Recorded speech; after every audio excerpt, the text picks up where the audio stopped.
Dressing রুমের অ্যাটেন্ডেন্টকে তামিম ইকবাল মজা করে বলেছিলেন, লর্ডসের অনার্স বোর্ডে নাম তুলতে কি সেঞ্চুরি করতে হবে?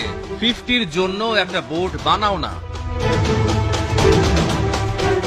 অ্যাটেন্ডেন্ট হেসে বলেছেন, না, হাফ সেঞ্চুরিতে হবে না, সেঞ্চুরি করতে হবে। তামিম জবাব দিয়েছেন, ঠিক আছে, আমি সেঞ্চুরি করব। 2010 সাল। লর্ডসে সেঞ্চুরি আছে অনেক রথী মহারথীর, কিন্তু কেউই তামিমের মতো বলে কয়ে সেঞ্চুরি করতে পারেননি। স্বীকার করে নেন ওই অ্যাটেন্ডেন্ট, এভাবে কাউকে বলে কয়ে সেঞ্চুরি করতে দেখিনি, তুমিই প্রথম। তামিমের সবচেয়ে আইকনিক ইনিংস ছিল লর্ডসে।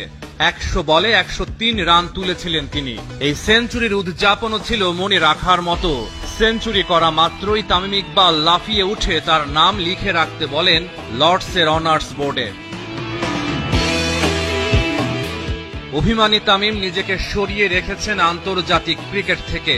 পরিসংখ্যান প্রমাণ করে দেয়, তারকা ওপেনারের বিকল্প পেতে বাংলাদেশকে আরো বহুদিন অপেক্ষা করতে হবে।